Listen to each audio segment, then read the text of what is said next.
ठाणे महानगरपालिकेला गेल्या 12 ते 13 वर्षात महानगरपालिकेचा अर्थसंकल्प सोडला. महानगरपालिकेचं दरवर्षीचं 2,500, 3,000, 4,000 कोटीचं उत्पन्न सोडलं तर ते 3,000 कोटी मल्टिप्लाइड बाय 12 म्हणजे 3×12 36,000 कोटी ते झाले. 3600 कोटी, हा सॉरी 36,000 कोटी. त्याच्या व्यतिरिक्त केंद्र सरकारकडून, काँग्रेसच्या केंद्र सरकारकडून आणि बीजेपीच्या केंद्र सरकारकडून जवळजवळ 4,000 कोटीची निधी JNNRM, BSUP आणि स्मार्ट सिटीमध्ये आलेली आहे.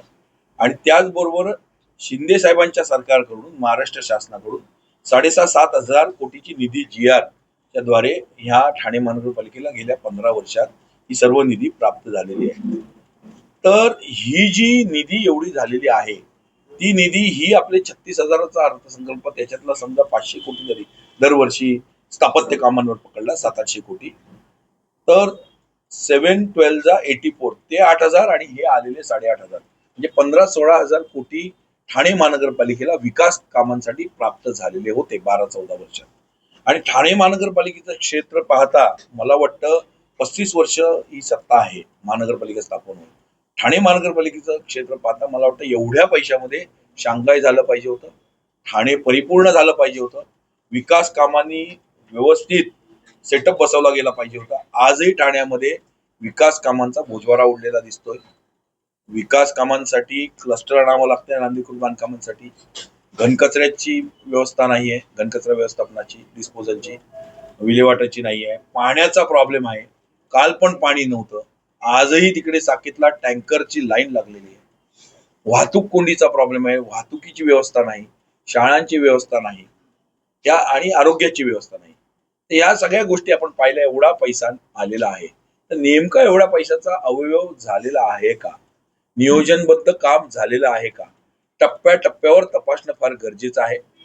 प्रत्येक विभागात हे काम तपासणं गरजेचं आहे. अगदी निविदा प्रक्रियेपासून जर पाहिलं, GR आल्यापासून ते कम्प्लिशन सर्टिफिकेट देईपर्यंत आणि बिलं काढण्यापर्यंत विविध टप्प्यांवरती निविदा प्रक्रिया राबवण्यात आली आहे का, पारदर्शक राबवण्यात आली आहे का, सर्वोच्च न्यायालयाचे निर्देश जे दिलेले आहेत त्या निविदा प्रक्रियेत राबवण्यात आलेले आहेत का, महाराष्ट्र शासनाने, केंद्र शासन, महाराष्ट्र शासनाने दिलेले निर्देश, मार्गदर्शक तत्व यांच्या अंमलबजावणी करून त्यांच्या अनुषंगाने निविदा प्रक्रिया झालेली आहेत का, कामं व्यवस्थित झालेली आहेत का, कामामध्ये विविध अंगी ज्या गोष्टी असतात, मुदतवाढ देणे, आणखीन काही NOCs घेणे, पर्यावरणाची NOC घेणे, CRZ NOC घेणे, ट्रॅफिकची NOC घेणे, पोलिसांची NOC घेणे, सगळ्या जेवढ्या NOCs आहेत त्या नीट घेतल्या गेल्या का, मुदतवाढ दिलेली आहे का, कामांना विलंब झाला तर का झालेला आहे, आणि कामाचा दर्जा सांभाळण्यात आलेला आहे का, लोकांना त्या विकास कामं करत असताना त्रास होतोय का, पोल्युशन होतंय का, या सगळ्या गोष्टी तपासण्यासाठी आम्ही हे सगळे GR शासनाकडून गपचूप आणलेले आहेत.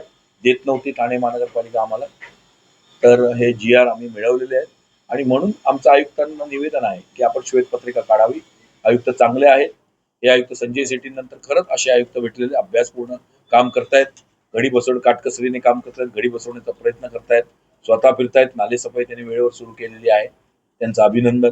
परंतु प्रशासकाने हे तपासणं गरजेचं आहे. प्रशासक आहे, महापालिका नाहीये. महासभा असती तर आम्ही महासभेत आवाज उठवला असता. तर हे तपासणं गरजेचं आहे. आमचे प्रांताध्यक्ष हर्षवर्धन सपकाळ साहेबांनी आम्हाला हे पत्र पाठवलेलं आहे, ज्या पत्रामध्ये त्यांनी म्हटलंय की स्मार्ट सिटीच्या त्यांच्याकडे तक्रारी आलेल्या आहेत. अशाच तक्रारी BJPने पण केलेल्या आहेत हरदीप सिंग पुरींकडे, नगर विकास केंद्रीय मंत्र्यांकडे. त्यांचं काय झालं, या सगळे कामांचा अवयव नीट नियोजनबद्ध कामं झालेली आहेत का, या निधीचा सदुपयोग झालेला आहे का, याच्या बाबतीत आयुक्त साहेबांनी, सौरभराव साहेबांनी श्वेतपत्रिका काढावी व वेळ पडल्यास त्यांनी त्रयस्थ समिती नेऊन चौकशी करावी, ही आमची प्रमुख मागणी. काल पहिल्याच आता हा मे मध्ये अवकाळी पाऊस आहे, त्याच्यामुळे फार काही मी बोलणार नाही. पहिल्याच पावसात एक ट्रेलर देऊन पावसाने वाट लावली, विटावा ब्रिज असेल इकडे तिकडे, तर हा एक त्यांना हे सिग्नल गेले आहे की लवकर लवकर कामं करा. मात्र ह्या सगळ्या गोष्टींवर लक्ष वेधण्यासाठी आम्ही 13 मार्चला लॉंग मार्च काढणार आहोत, कासारवाडी पासून आयुक्त कार्यालयापर्यंत, आणि आयुक्त कार्यालयापासून MMRDA BKC असा आमचा लॉंग मार्च आहे. विविध टप्प्यावरती आम्ही कामं दाखवणार चेकनाक्यापर्यंत, आणि चेकनाक्यानंतर आम्ही सरळ चालत सर्व्हिस रोडने आम्ही BKC ला जाणार. बघा, ह्या सगळ्या गोष्टी अनाकालनीय आहेत, दुर्दैवी आहेत, आणि ह्या सगळ्या नॅचरल कॉज आहे. हे नॅचरल कॉज आहे. ह्याला आता कोणाचा काय उपाय नाही. तर झाड कोणी लावलं होतं, कसं लावलं होतं, नेमकं झाड कुठे होतं, काय होतं, किंवा गाडी रिक्षा नेमकी, तो एक ऍक्सिडेंटचा भाग आहे आणि त्याच्यात काय आपण कोणाला दोष देऊ शकत नाही. पण दुर्दैवी आहे, त्याला मदत मिळाली पाहिजे.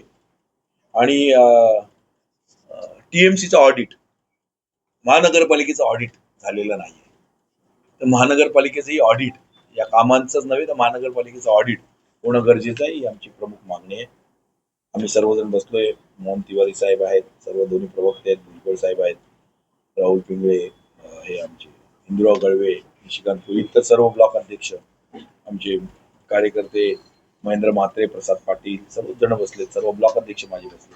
तर आमची सर्वांची काँग्रेसची विनंती आहे, हा लॉंग मार्च आमचा पहिला कासारोडी पासून बीकेसीला असेल, दुसरा लॉंग मार्च आमचा दिव्यापासून आयुक्तांपर्यंत असेल.